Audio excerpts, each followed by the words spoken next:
അള്ളാഹു നമുക്ക് നാഫിയായ ഇൽമു നൽകി അനുഗ്രഹിക്കട്ടെ. അപ്പൊ അങ്ങനെയൊക്കെ ചില സംഭവ വികാസങ്ങൾ നടക്കാനിരിക്കുന്നു, ലോകത്ത് സംഭവിക്കാനിരിക്കുന്നു. ഇതൊക്കെ വരാനുള്ള സംഭവങ്ങളാണ്.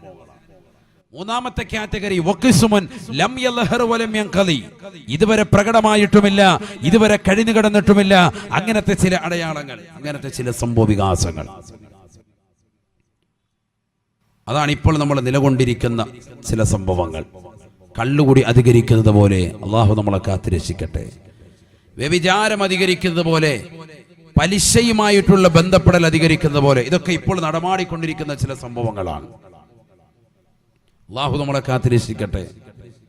സഹോദരങ്ങളെ, വിഷയം ഭാഗ്യമുള്ള അവയവങ്ങൾ എന്നുള്ളതാണ്.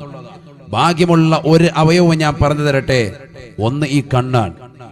ഭാഗ്യമുള്ള മറ്റൊരവയവം പറയട്ടെ, ഒന്ന് ഈ നാവാണ്. അള്ളാഹു നമുക്ക് തൗഫീഖ് നൽകട്ടെ.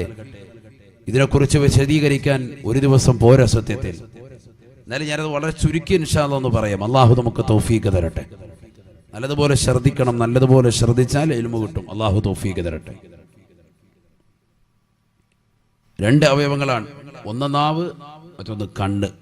ഭാഗ്യമുള്ള രണ്ട് അവയവങ്ങൾ. എന്താണ് ഈ രണ്ട് അവയവങ്ങൾക്ക് മാത്രം ഭാഗ്യം? പറഞ്ഞു തരാം.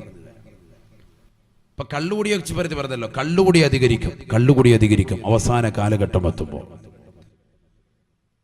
റസൂലുള്ളാഹി സ്വല്ലല്ലാഹു അലൈഹി വസല്ലമ തങ്ങൾ ഓർമ്മപ്പെടുത്തുകയാണ്, മൻ ശരിബൽ ഖമറ യൻസിഉ മിൻഹുൽ ഈമാൻ കമാ യൻസിഉ ഖമീസഹു മിൻ റഅസിഹി സദഖ റസൂൽ